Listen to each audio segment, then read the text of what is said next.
This bicycle wheel, mounted on a classic 1980s bicycle, doesn't quite have the free rotation that I'm looking for. It's not seized, but it should be like a pendulum, going back and forth for at least a couple of times. And it's not the brake pads that are in contact with the rim. The hub is a significant source of friction. The bearings are cup and cone type design. In this video I'm going to remove this wheel from the frame and we'll take apart this cup and cone type bearing. I'm unhappy with this amount of rotation. There is too much friction in the system. This is substandard.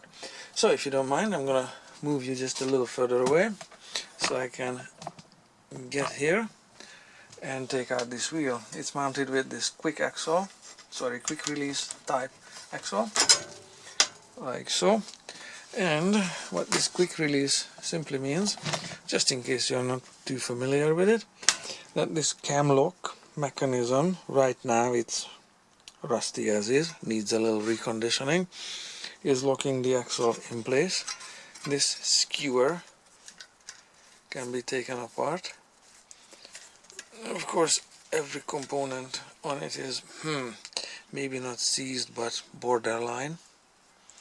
So this is the nut from the skewer side. This spring is important. So is this spring here. This is how this skewer assembly for the quick axle looks like. Let me just put one item down. Alright, so that's the quick axle ready for restoration, cleanup. And I'm going to turn the camera around like so, and let's face this cookie tray or a pie tray and this sheet of aluminium. The bearing balls inside are loose. They will drop out and fall out. What you're looking at besides rust is, on a cup and cone type bearing, there is a lock nut and a lot of fuzz.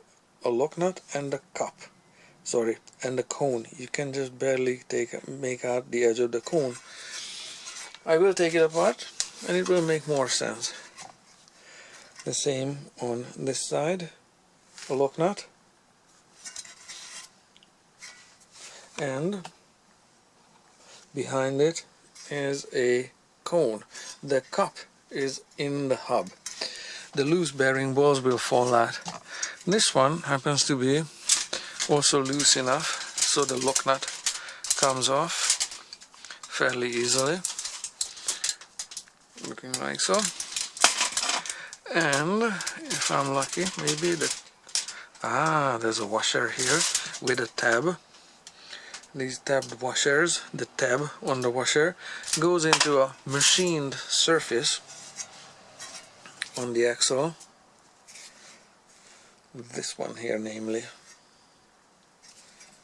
Let me just get you a nice sharp picture there with the dirt in it. But yeah, there you can see it. It goes in that machined channel, and it's kind of loose enough to take it apart. You can see at this stage that the whole assembly is loose like this. That's why the cookie tray is here to catch all the bearing balls, which are expected to fall out and roll around every which way, which is not the case. This is how the cone looks like as it comes out, and that's the other cone with the lock nut, and there's a spacer. No, there isn't a spacer, sorry. There's a washer between lock nut, so there's the tabbed washer and the cone, and there's one bearing ball. These are kinda important and fairly miserable or inconvenient to replace. This is a dust cap on this particular cup and cone model, and if I take you off the tripod, you can see the bearing balls, which will drop out of place and will fall through the axle, the hub where the axle used to be, just like so.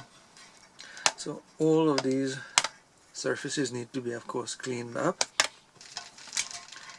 and the cone surfaces where the bearing balls used to be. So this is how it looks like. Fairly straightforward. 5 minutes 26 seconds with the explanations to take it apart. It takes another 5 minutes to clean it. This is not meant to be watertight. This is meant to be taken apart periodically and cleaned up like this.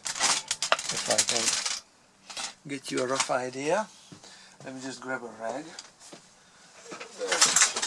I can reach one, and it's certainly not rocket science, and it's coming along very fine. Maybe switch some lights on, but it's a reflective, shiny surface for the cup. There. Sorry about hitting the camera repeatedly and everything else. So that's how the cup surface looks like. Fairly straightforward. Needs more cleaning around the edges. The bearing balls need some light cleaning. The cone, everything. And I'm going to show you how it goes together. So it's been 6.5 minutes. Needs